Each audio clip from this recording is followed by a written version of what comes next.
When I get up on stage, it'll be me and this grassroots team versus Donald Trump and his MAGA minions. It will be democracy versus authoritarianism.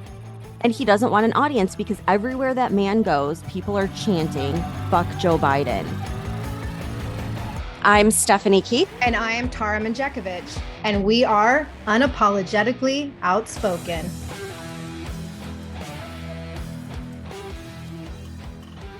Hey, everybody. Happy Friday.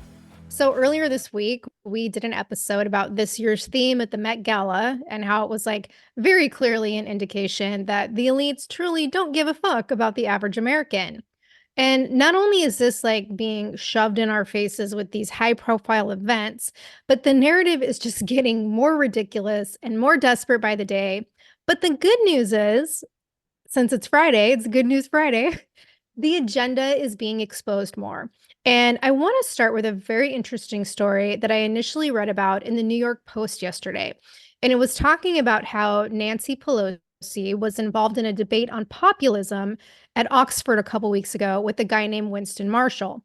Stephanie, I don't know if you're familiar with him, but I actually had to look him up. I wasn't sure. But he was part of Mumford and Sons. He's a British musician. He's 36 years old. And back in 2021, he left Mumford and Sons in order to speak out in support of free speech. And I guess he read this book by conservative American journalist Andy Ngo called Unmasked: Inside Antifa's Radical Plan to Destroy Democracy. And he started speaking out about the book. And then he left the band because he didn't want politics to interfere with them.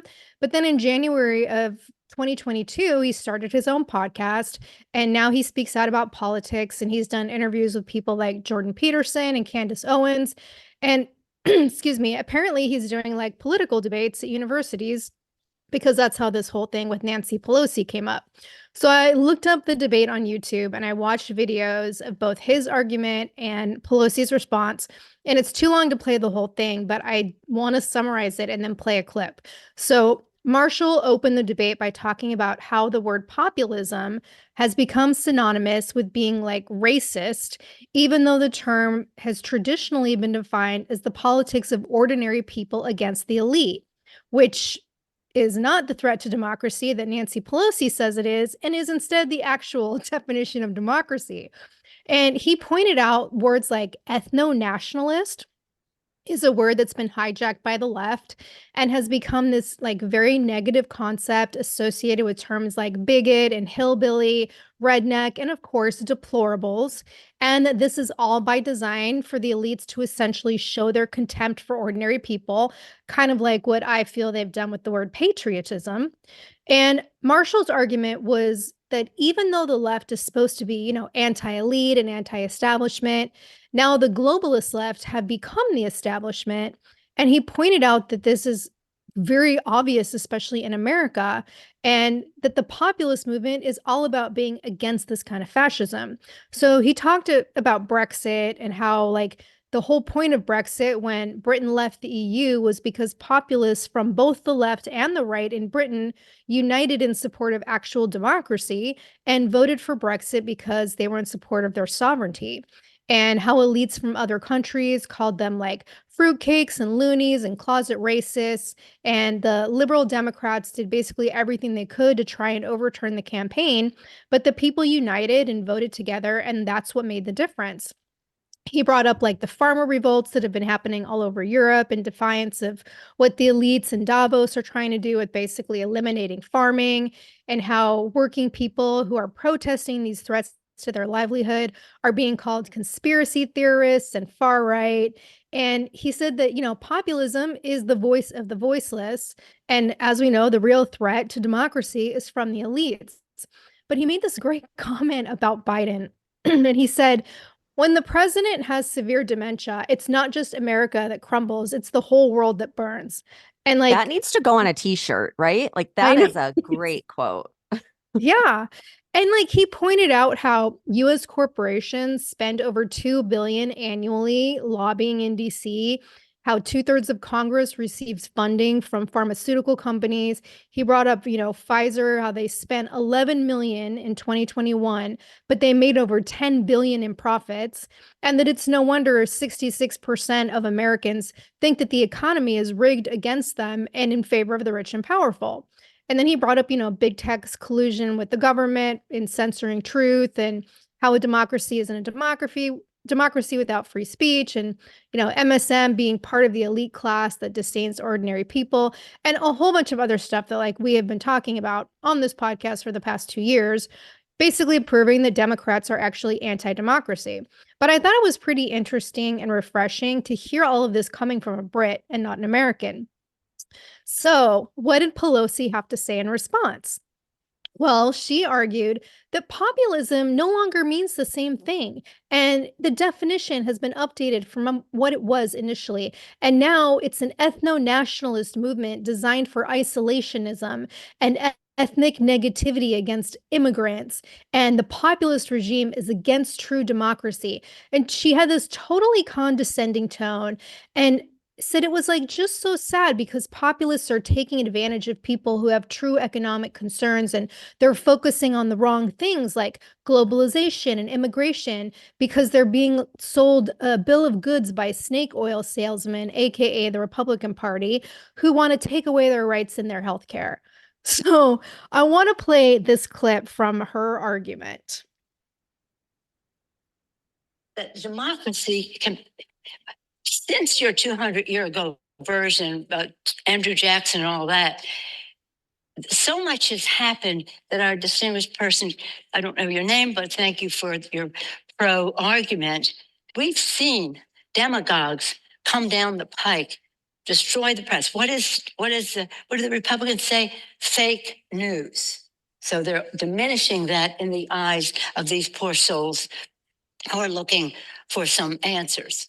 We've given them to them, but they're blocked by some of their views on guns.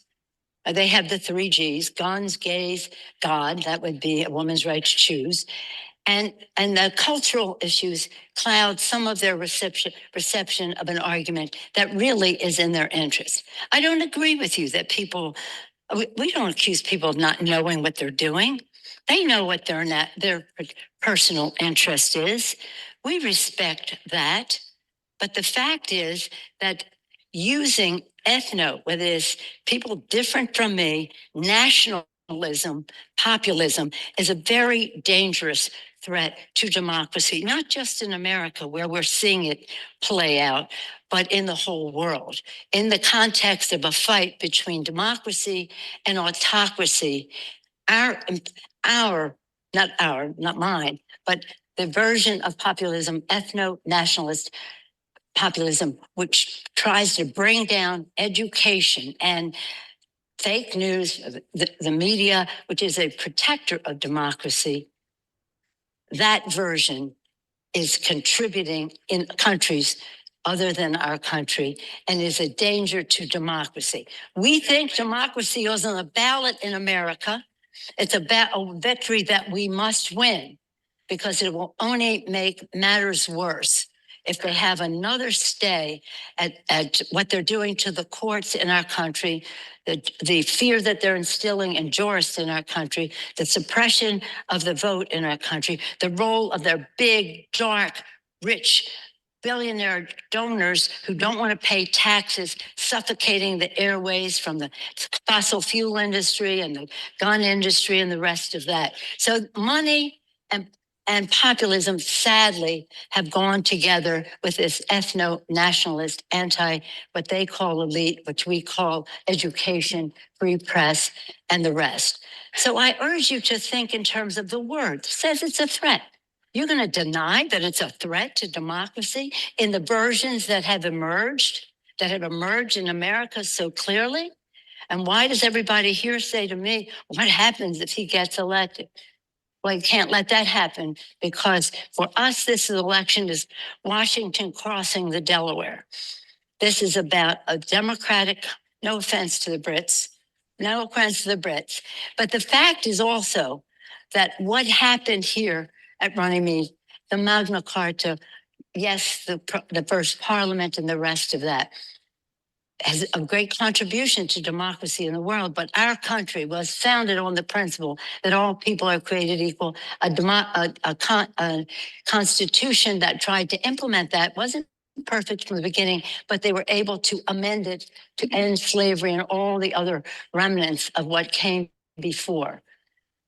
But populism in the version of Andrew Jackson, which was described here, is not the threat that we are talking about. That's part of it.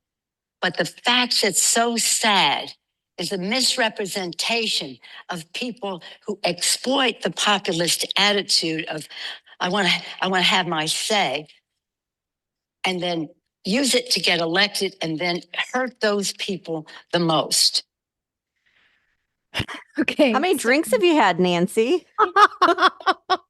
No. I'm so sick of these like old people. You know, it's like the majority of the government are people that should be like long retired, enjoying their life. But then they're trying to tell us what to do, but you can't understand a damn word they're saying because, well, for her, she's probably drunk. So what a shit show. Yeah. And it's like, she basically said that we're just poor souls who have lost our way. And like, if we would just listen to the way the Democrats have, in my mind, totally twisted values and definitions that reflect their best interest, that's what would really be in our best interest. But we're just too dumb and delusional to really see what's going on. And how many times did she contradict herself in that speech? Well, yeah, she was basically like making the case for Republicans. Yes. I mean, you know, that's what I mean. It's like, go retire. Like, you don't even know what you're talking about at this point. I think everyone should go watch that video because first of all, Winston Marshall, like, oh my God. Like, Mhm. I came across that clip and I actually thought it was a movie at first because it's like this good-looking guy with this British accent and well-dressed, and he's like making all these good points. And then you see Pelosi come up on stage and she's like spitting in the microphone. Her husband, Paul, is like passed out in the audience. And it's like, wow, like, this is representing America? Like, it's so Yeah. embarrassing. But I mean, it's good in a way because it shows exactly what the Democrat Party has become. You know, like they want total control because we, the people, are too stupid to know what's best for us. So the government needs to take control so they can take care of us because we're too dumb to take care of ourselves. Right. Yep. And like we saw it with COVID, where people, you know, couldn't decide for themselves whether or not they wanted to go out in public because, well, they're just too stupid to understand the risks. So we're just going to make the decision for them, you know? And like, same with the vaccine. Oh, well, they're too stupid to know any better. So we're going to force it upon them. And like now we're seeing it with censorship. It's like anyone who speaks out about election fraud that took place is just some like stupid, wacky MAGA extremist, even though there's all of this evidence and hearings showing the the evidence of what happened in 2020. And then, you know, you look at what's happening and you've got 75% of Americans that don't want an open border, don't want Ukraine to get any more funding, but we're all just stupid little people that don't truly understand the situation. And so it's like they're going to do what they think is best for us. And they want more government control and less individual freedom for the people. And it goes right along with the World Economic Forum's global agenda. Let the government take care of you. We'll give you everything you need. We're going to give you housing, health care. We'll even give you an income. Of course, you won't be able to own cars or eat meat or travel or own any assets. So essentially, you become a child and the government is Big Daddy. Like that is what this establishment has become and what they're like trying to lead us to. And Republicans, and I say Republicans like in air quotes because there's only a few of them that are still left that aren't part of this establishment uniparty, but they're more about like less government regulations and involvement and more individual freedoms, right? But like all we see are people like Pelosi, these like establishment Democrats playing dirty, and they've got control of the universities, control over the media, control over big tech, pharma, all of their Antifa rioters. So it really doesn't matter. At the end of the day, what she's saying is it doesn't matter if we want it or not. They're going to shove it down our throat with force. And like, as for Nancy Pelosi, here's one fact that sums up everything you need to know about her. She has had better luck in the stock market than Warren Buffett. That Yep. should tell you everything you need to know. Why isn't she in prison right now for insider trading or refusing to shut down January 6th and release the National Guard?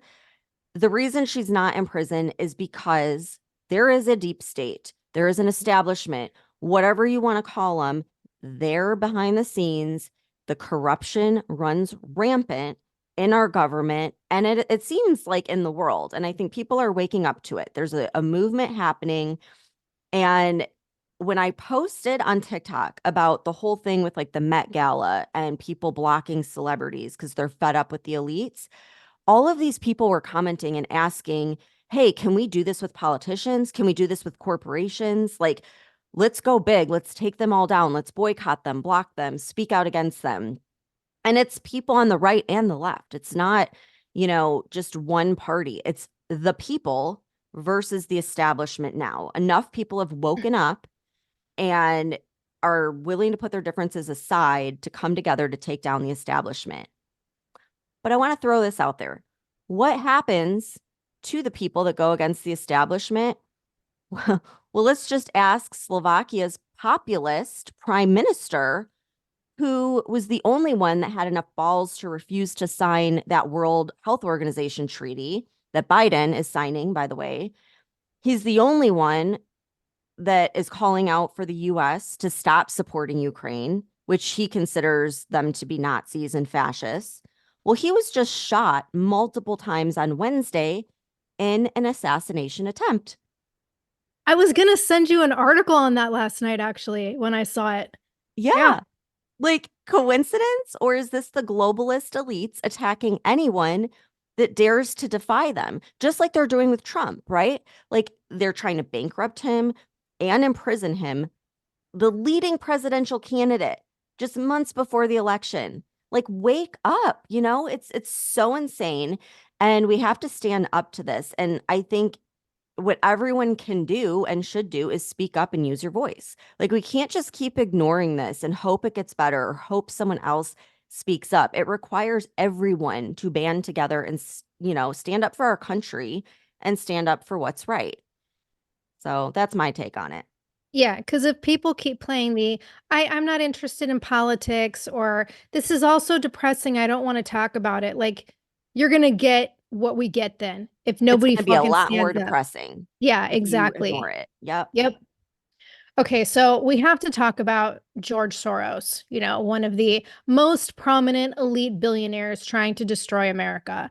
Because I was reading in American military news yesterday, there was a report released by the MRC, the Media Research Center, which shows that Soros has spent over $80 million to silence regular Americans by backing organizations calling for censorship ahead of the November election. So the article talks about a press release that was published by the Free Press, which I guess is one of the organizations funded by Soros that promotes the opposite of what they say and actually restricting free speech online. And they reportedly that there was a letter sent out last month calling for big tech executives at all the platforms: Google, Meta, Instagram, Discord, Reddit, Rumble, Snapchat, YouTube, TikTok, Pinterest, Twitter, Twitch, all of them, to like maintain, quote, safe and healthy online platforms through the election year through a list of interventions, end quote. And of the 200 organizations, journalists, and researchers that signed the letter, the MRC reported that at least 45 of them collectively received almost $81 million from Soros between 2016 and 2022 alone. That doesn't account for what they're getting this year. And Joseph Vasquez, he's the associate editor at MRC, and he called the Free Press the tip of the Soros-tied spear and said the purpose of the letter was essentially to pressure big tech to censor free speech, as which we've talked about before. 60 nations around the world are having elections this year. And what's even more disturbing is like the primary target is interfering in US elections. which he said is, quote, directly in line with Soros's brand, who has dedicated millions of his ungodly fortune to groups looking to interfere in elections by stifling online speech, end quote. And like Stephanie, this is just in reference to election interference. Like this doesn't touch the tip of the iceberg with what Soros has already done to like completely escalate crime throughout our country with his weaponized teams of very heavily biased prosecutors and all the fake protesters. And like this man is just pure evil to me. Totally pure evil. I mean, he helped the Nazis go against his own people, like, and I love how we know like nothing about this man. Like he's got so much money, he can hide all these things, but he's also the one, like you said, behind the protesters, behind all these college students. Like they all have the same tents and sweatshirts and blankets. It's because there's an organization that's funding them and he's funding the organizations. And I think it's so ironic how all these pro-Palestinian protesters who want to like go after Zionists are actually being funded by one. Like, Yeah. make that make sense? Um, and I also think it's strange how, he's the guy that's basically controlling every major city because he's funding all of these radical DAs that are refusing to prosecute criminals. And so, these criminals get released and then what do? They go and commit more crimes. And it's like these cities are crumbling and it all goes back to George Soros. And yet, isn't it funny how everyone knows it, but he's never ever asked to go speak in front of Congress. He owns the media, so they're never going to question him. It's like he's the boogeyman, that lurks in the shadows and plots to harm the country, but no one can really see him or find him. You know what I mean? Like Mhm. it's just crazy. And the other thing I want to bring up, you mentioned social media, and I have noticed that ever since they signed that bill trying to take down TikTok, I've been seeing all sorts of people talking about the stolen election and their content's not getting taken down. All Good. the strikes and stuff that we get on our account, I just went and clicked appeal. Every single one of them got approved and were posted. Like, I think they're like, fuck you. You Fuck want to it. take us Yeah. down? We're going to let the people go wild then. Mhm. So, and I really want to boycott like Facebook and Instagram because, Meta is one of George Soros's buddies. Like, Yeah. they're paying Mark Zuckerberg. So, anyhow, like, fuck that guy.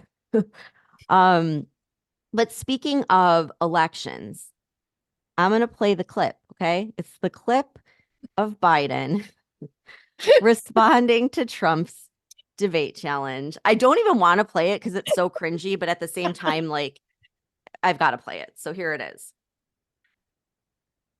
Donald Trump lost two debates to me in 2020. Since then, he hadn't shown up for debate. Now he's acting like he wants to debate me again. Well, make my day, pal. I'll even do it twice.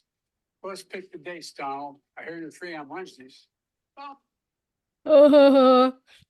I mean, make my day, pal. I wonder how many takes they had to do to get him to like say a whole sentence? Did you pay attention to his face in that video too? Like his facial Yes. expression is just creepy as fuck.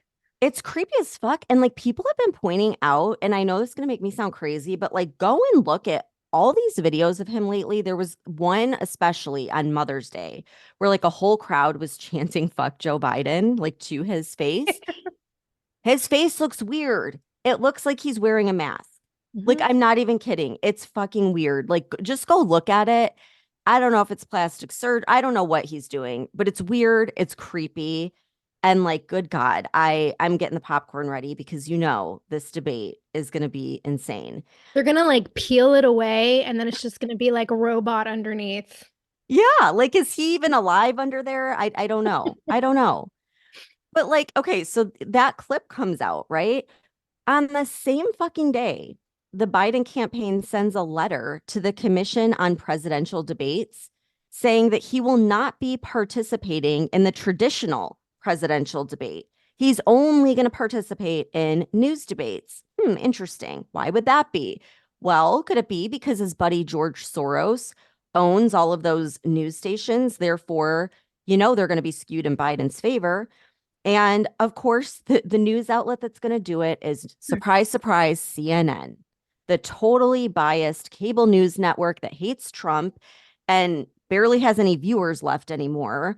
And just like last time, they're going to give Trump the hard questions and give him a hard time, and they're going to let Biden get away with non-answers. So I want to read a part of the letter that the Biden campaign sent to the commission on the same day, because I think it speaks volumes as to what's going on here. So I'm just going to skip like the first paragraph because that's just whatever.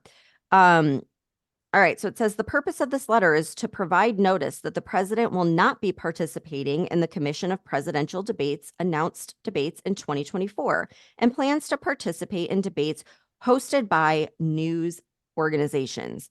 There are a number of reasons why the years-long presidential commission model for these debates is out of step with the changes in the structure of our elections and the interests of voters. The reasons for this include, first, the commission's schedule has debates that begin after the American people have had a chance to cast their vote early and doesn't conclude until after tens of millions of Americans will have already voted. The commission's failure yet again to schedule debates that will be meaningful to all voters, not just those who cast their ballots late in the fall or on election day, underscores the serious limitations of its outdated approach. Second, the commission's model of building huge spectacles with large audiences at great expense simply isn't necessary or conducive to good debates. The debates should be conducted for the benefit of the American voters, watching on television at home, not as entertainment for an in-person audience with raucous or disruptive partisans and donors who consume valuable debate time with noisy spectacles of approval or jeering, as was the case with the original televised debates in 1960, blah, blah, blah. Third, the commission includes rules that candidates were called upon to follow, and yet it was unable or unwilling to enforce the rules in the 2020 debates. The result was far from indeed entirely consistent with the orderly and informative process the voters deserved. Okay. So in Biden's video, he says he won both debates against Trump in 2020, but then this letter saying, well, the rules weren't enforced in those debates. So it's like, which is it? Like, I feel like the rules went against Trump. If you won, you won. Like, suck it up, you know?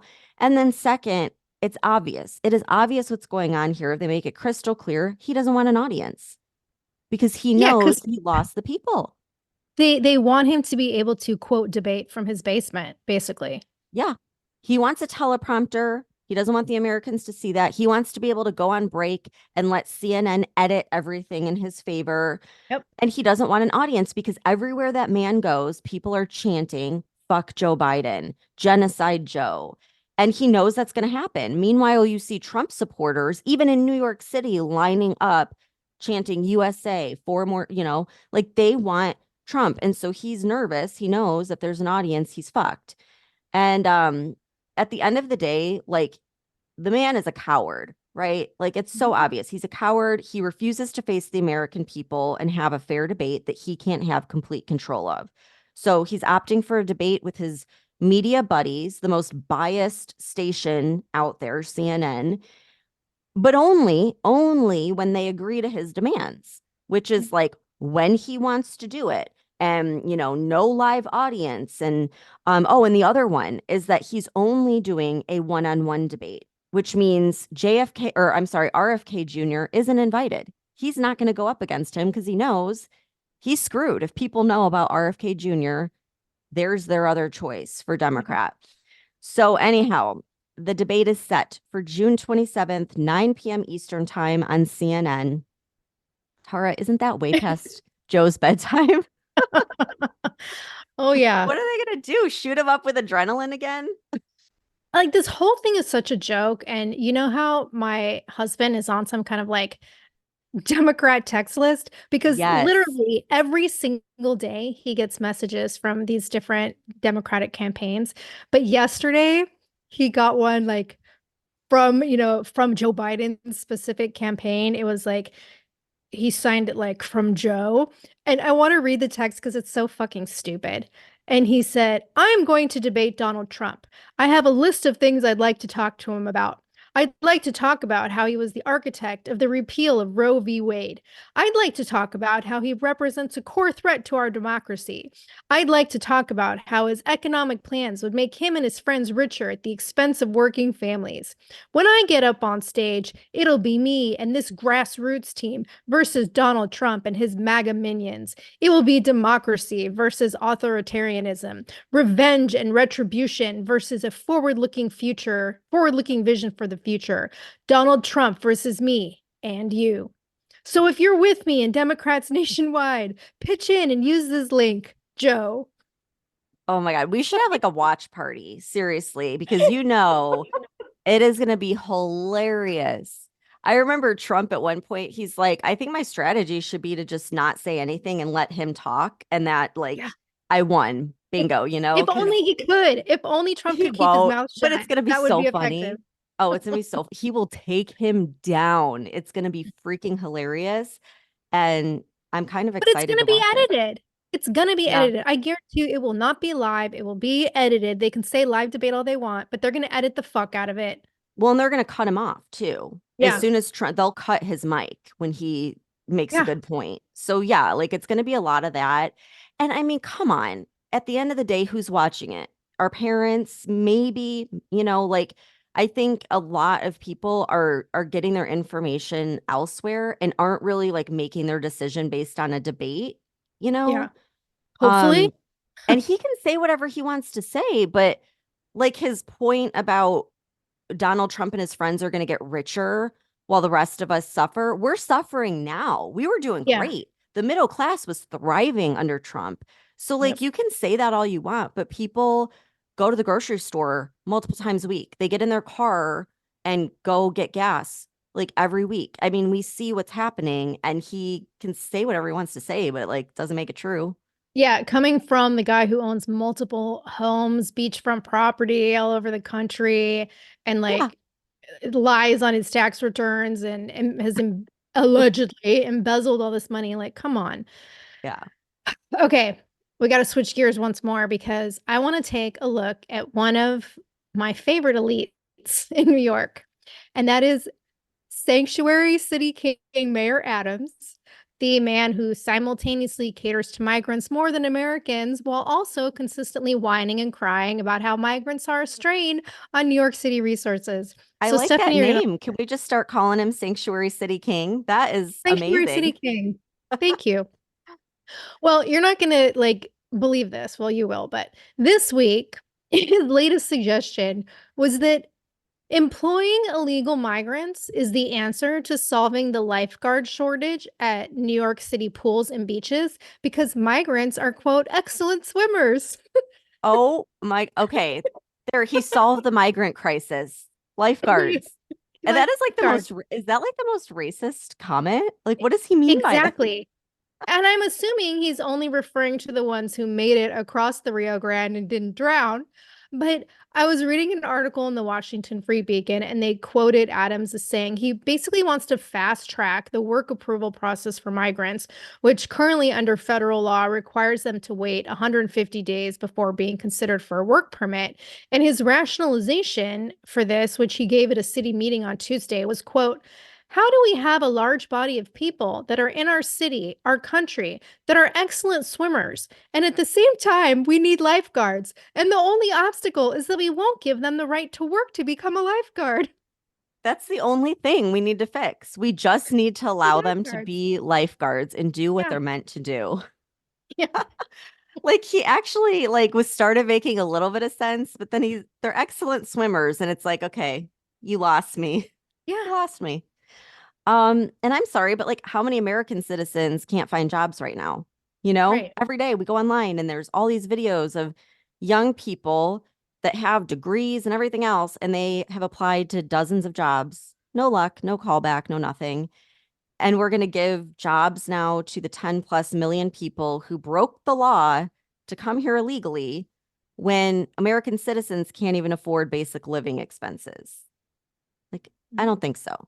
I Yeah. don't think so, Sanctuary City King. But you're gonna love this.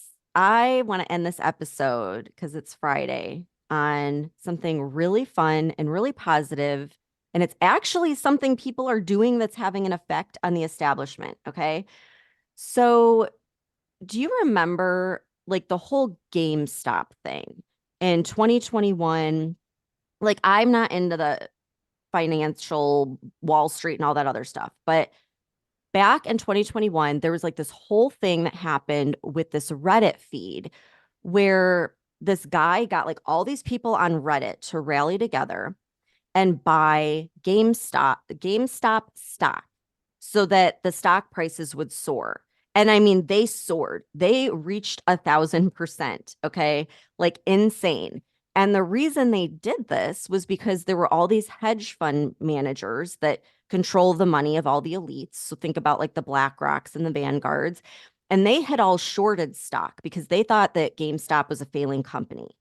So when you short a stock, you're basically betting that that stock is going to go down and then you make money off of that. Well, when the stock soared, they lost big time. They like totally like got caught with their pants down. So it was the people playing them at their own game and winning. Well, the same guy that started this Reddit feed just resurfaced again. And people are here for it. Everyone's gearing up. We're talking about affecting like the BlackRock and Vanguards of the world and like screwing the billionaires and the people like Nancy Pelosi that have used insider trading to get rich. And it's going to help benefit like ordinary people. And so it's got the attention of like so many people. I saw Andrew Tate is dumping like millions of dollars into GameStop. He's like, I don't even care if I lose it. I just want to screw the elites. And Nice. yeah. And it just proves that by ourselves, we can't do much, right? But when enough people get together, it actually makes a huge impact. And that's why they want to keep us divided. That is why everything is based on like race and gender and blah, blah, blah, like left versus right. But the tides are turning because people are fed up that it's got to the point where like everyone's sort of willing to put their differences aside and work together with the one common goal we all have of taking down the elites. And so it's like we're seeing it with Hollywood and the Met Gala backlash, right? And we're seeing it with Trump. He's gaining way more popularity and the uniparty is being exposed. They're losing power. And now we're seeing it on Wall Street again with this like modern day Robin Hood. And it's like their house of cards is falling, but that's the thing. We have to stick together. Like we have to stand together. It is us versus the establishment. And if we can do that, like it actually is making a difference. And I would just love to see the faces of these people waking up and realizing that they lost, millions of dollars in seconds. Well, So, it's like we talked about when we like months and months ago when we first started this podcast and all this shit was happening when people were boycotting like Disney and mhm, Budweiser and all this shit like it had an impact when yep, people come together against something and they use their dollars. That's what affects the fucking elite class. yep, exactly. And that's what people are asking for. People are like, they're ready for it. On TikTok, it's like, okay, we did the celebrity thing, but like, what companies are we going to boycott? What politicians are we going to go after? Like, what can we do next? So, like, and again, it's people on the left and right. Like, it doesn't matter what your stance is on abortion. Like, that's not an issue right now. People are suffering and they're pissed off. And like, it's crazy. Like, it's giving me so much motivation and hope because they're not backing down and people are speaking up. Like people aren't afraid anymore to say that they think this is bullshit. So for everyone listening, let everyone know you're sick of the bullshit. You could do that by sharing this episode with a friend and just keep being unapologetically outspoken. And we'll see you back here on Monday. Have a great weekend, everyone. If you're sick of all the crazy shit going on in our country and you want to express your support and patriotism for the show, head on over to our Etsy store at UO Patriot Chicks and check out our new stickers. The link can also be found on our website. If you love the show and you want exclusive episodes, support the podcast and join the conversation by becoming a member of our Patreon community. We'll be posting weekly member-only podcast episodes and content that isn't available on the weekly podcast. Every Patreon member will also get a free Unapologetically Outspoken sticker and updates about our new sticker release before they're made public. And be sure to follow us on TikTok at Unapologetically Outspoken. And if you haven't done so already, please rate and review the podcast. The more you support us, the more people we can reach. So help us spread the word.